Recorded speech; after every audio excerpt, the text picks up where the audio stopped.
안녕하세요. 블렌더입니다. 오늘은 단축키 세 번째 시간입니다. 마지막 시간이고요. 세 번째 단축키까지 잘 활용을 하셨다면, 사용을 해보셨다면, 향후에 기초적인 부분들은, 블렌더 진입하실 때 큰 문제가 없으리라고 생각합니다. 자, 오늘은 바로 들어가 보도록 하겠습니다. 자, 우선 라이팅하고 카메라는 필요가 없기 때문에 삭제하도록 하겠습니다. X로 삭제하면 되고요. 세팅을 좀 하고 시작하도록 하겠습니다.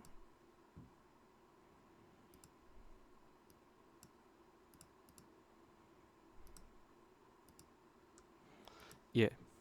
자, 정육 멘트에서 목깎기를 해보도록 하겠습니다. 탭키를 눌러서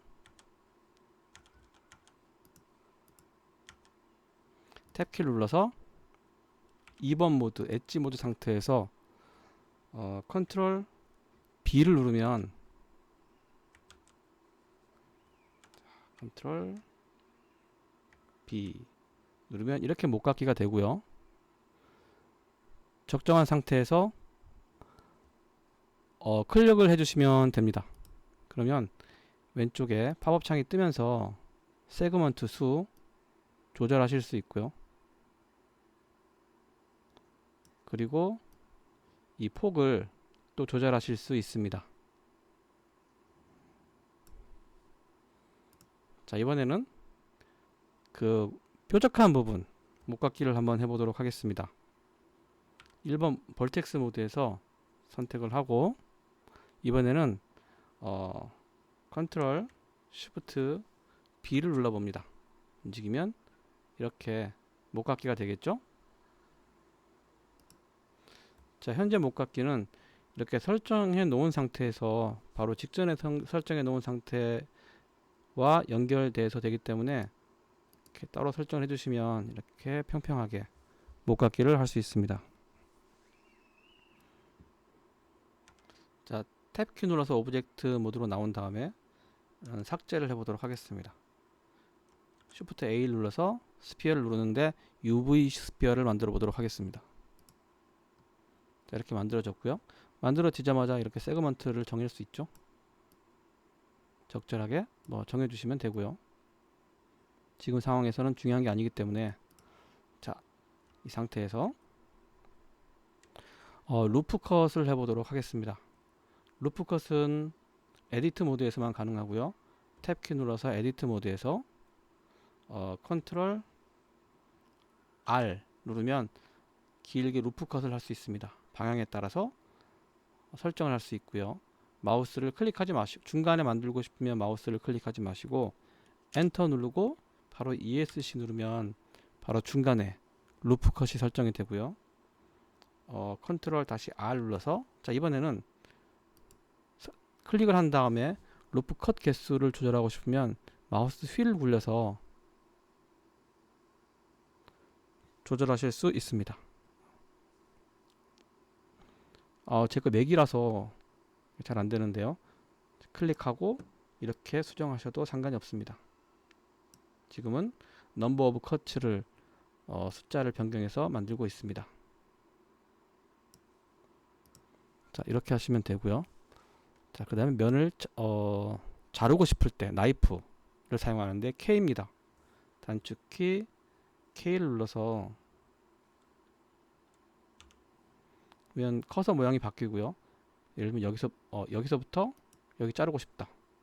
클릭하고 엔터 하시면 되고 다시 K 눌러서 여기서부터 여기 이렇게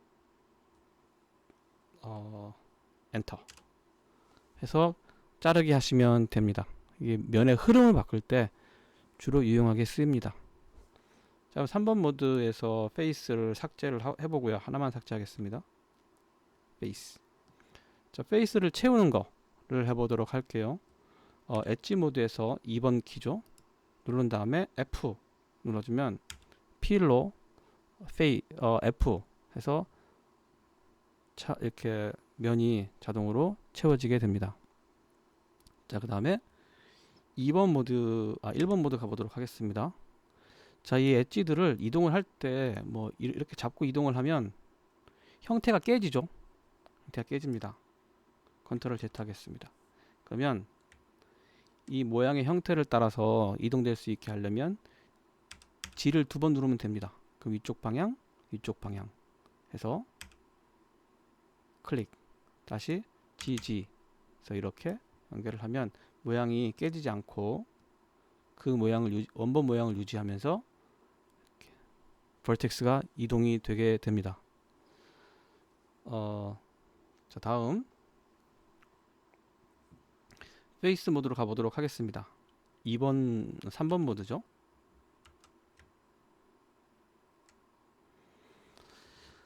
자, 위에 보면 뷰포트 오버레이 들어가면 중간쯤에 페이스 오리엔테이션이라고 있습니다. 자, 페이스 오리엔테이션을 한번 눌러보도록 하겠습니다. 현재는 전부 다 파란색이죠. 파란색은 앞면을 이야기합니다. 빨간색은 뒷면을 이야기하고요. 여기서 페이스를 선택한 다음에 Alt N을 눌러봅니다. 자, 그러면 노멀 팝업 창이 뜨고요. 플립을 누르면 자, 빨간색이 되죠. 간혹 가다가 모델링 할 때 이게 빨간색이 되는 경우들도 있습니다. 자, 얘를 한번 원래대로 바꿔볼게요. 페이스 오리엔테이션 해제하고, 자, 이런 상태에서는 어느 면이 뒤집혔는지 알 수가 없습니다. 그래서 면이 뒤집히면 텍스처도 잘 들어가지 않고 여러가지 오류들이 생깁니다. 그래서 항상 페이스 오리엔테이션에서 확인을 하시고 이제 뒤집어줘야 되겠죠. Alt Normal, Alt N 그래서 플립 해주시면 정상적으로 뒤집히게 됩니다. 자, 이제 원래대로 되돌릴게요. 페이스 오리엔테이션 해제하고, 자, 이 오브젝트 모드로 돌아오겠습니다. 자, 오브젝트에는 중간 커서와 피벗 포인트가 있습니다. 예를 들면 이 오브젝트를 이동할 때 이렇게 이동을 해보겠습니다. 커서와 피벗 포인트는 서로 이제 분리되죠. 이렇게 지금 오브젝트의 중간에 중심점이 이렇게 생기게 됩니다. 자, 그러면 탭키 눌러서 이번에는 페이스 상태에서 A를 누르고 이동을 해보겠습니다. 자, 그러면 중심점이 벗어나죠. 여기가 중심점이 됩니다. 자, 그러면 이거를 이제 중심점을 맞춰주는 작업들을 좀 해보도록 할게요. 자, 우선 탭키 눌러서 오브젝트 모드에서 선택하고 마우스 오른쪽 키 누른 다음에 Set Orientation 첫 번째랑 두 번째랑 해볼 겁니다. Geometry to Origin은 지오메트리가 오리진 쪽으로 가는 거고요. 다시 오른쪽 두 번째 Origin to Geometry는 오리진이 지오메트리 쪽으로 이동을 해서 중심점을 잡게 됩니다. 이건 되게 유용하게 쓰이는 명령 중에 하나입니다. 자, 그 다음에 지우는 거는 다들 아시죠? 선택하고 X 딜리트 지워지고, 만약에 한글 키보드가 설정이 되어 있다면 영문 키보드로 바꿔서 설정하시면 원활하게 될 겁니다. 자, 이번 탭키 눌러서 에디트 모드로 갑니다. 간 다음에 간혹 가다가 뭐 이 정도 오브젝트 엣지로 할게요. 2번 이 정도를 떼어내고 싶을 경우도 있을 겁니다. 자, 이 정도를 떼어내고 싶다. 근데 그럴 때는 사용하는 게 엣지를 선택한 후에 Y키를 누릅니다. Y키. Y 키보드를 누르고, 자, 이제 아무 변화가 없는 것 같지만 조금 두꺼워졌습니다. G키 눌러서 이동을 해봅니다. 그러면 엣지가 이렇게 빠져나오게 됩니다. 그러면 적절히 우리가 또 이 엣지를 서페이스로 만들어서 사용할 수 있겠죠. 자, 그 다음에 이번에는 벌텍스를 떼어내게 해보겠습니다. 1번 모드에서 벌텍스. 자, 이번에는 V키입니다. V, vertex의 V 눌러서 G키 이동을 하면 이런 식으로 떨어져서 vertex가 떨어져서 벌어지게 됩니다. 원래는 붙어 있었던 거죠. 이런 식으로 적용을 하실 수 있습니다. 자, 그 다음에 어떤 특정 부분에 달라붙게 하는 명령이 있습니다. 예를 들면 여기를 뭐 이쪽으로 달라붙게 하고 싶다. 근데 그런 경우는 Shift 탭을 사용합니다. 자, 예를 들면 Shift 탭을 쓰면 여기 자석 모양이 활성화가 되죠. 여기서 어디에 달라붙게 할 거냐, vertex, 엣지, face 이런 식으로 있는데 vertex에 달라붙게 하고 싶다면 선택을 하고 원본을 선택한 다음에 들고 이동을 하면 vertex에 달라붙습니다. 얘도 이렇게 달라붙는 거죠. 이런 것도 유용하게 사용될 수가 있겠죠. 자, 그 다음에 이제 숨기기 기능 해보도록 할게요. 탭키 눌러서 오브젝트 상태로 와보도록 하겠습니다. 얘를 숨길 때는 H, hide 누르면 되고요. 숨겼던 객체를 보이게 할 때는 Alt, H 하시면 되고, 만약에 오브젝트가 여러 개 있을 때 객체 하나 추가할게요. 오브젝트가 여러 개 있을 때 선택한 객체를 제외한 나머지를 숨길 때, 얘를 선택했는데 나머지 여러 개가 있겠죠. 예를 들어서 얘를 숨길 때 이런 Shift H 하시면 됩니다. Alt H 하면 원래대로 돌아오겠죠. 자, 근데 이런 경우들이 있습니다. 예를 들면 탭키 눌러서 오브젝트 모드, 에디트 모드일 때 이 vertex 예를 들면 이 페이스를 잠시 숨겨야 될 경우도 있습니다. 아까 숨기기는 H라 했죠. hide. 자, 숨기기 다 하고 작업을 했어요. 작업을 뭐 몇 가지 이렇게 했는데 숨겼던 객체를 보여주게 할 때는 Alt H 하면 되죠. Alt H 하면 지금은 되는데 안 되는 경우들도 있습니다. 그럴 때는 mesh, show hide, reveal hidden 안 되는 경우도 있기 때문에 만약에 안 되면 당황해하지 마시고 reveal hidden을 사용하면 원활하게 진행이 될 겁니다.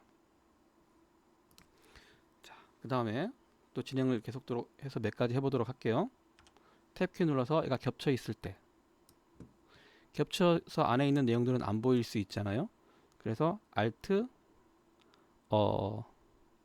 Z 하면 엑스레이 모드가 돼서 안에 부분도 이제 환하게 보이게 됩니다. 다시 Alt Z를 하면 원래대로 돌아오고요. 자, 마지막으로 이제 상속 관련을 해보도록 하겠습니다. 자, 지금은 큐브와 스피어가 있습니다. 그러니까 큐브가 움직일 때 스피어가 따라 움직이게, 예를 들면 큐브가 부모 객체에 있고 스피어가 자식 객체가 될 수 있게 이렇게 하려고 하는데요. 먼저 선택한 게 이제 부모 객체가 됩니다. 선택하고 Shift 선택한 다음에 Ctrl P, 자, 오브젝트, 자, 눌러주시면 스피어, 제가 잘못 이야기했습니다. 먼저 선택한 객체가 자식이죠. 죄송해요. 자, 스피어를 선택하면 스피어가 나오고요. 이 자식으로 큐브가 들어갑니다. 네, 간혹 헷갈릴 수 있습니다. 자, 스피어를 선택하고 움직이면 움직이죠. 큐브를 선택하고 움직이면 큐브만 움직입니다. 자, 이런 식으로 적절하게 활용을 하시면 될 것 같고요. 그 다음에 부모 자식 간의 관계를 정리하고 싶을 때, 그러면 지금 얘가 부모였죠. 자식을 선택하고 Alt P, P를 누르면 클리어 페어런트에서 완전히 정리가 돼서 부모가 움직이더라도 자식은 움직이지 않습니다. 마지막으로 선택 반전 하나만 해보도록 하겠습니다. 선택한 거 이외의 걸 반전할 때 그건 컨트롤 인버스 I 키를 누르시면 됩니다. 적절히 잘 활용하시면 아마 유용한 모델링 툴이 될 것 같고요. 이 정도만 하셔도 초반에 작업하실 때는 큰 무리가 없을 것으로 봅니다. 지금까지 시청해 주셔서 감사합니다.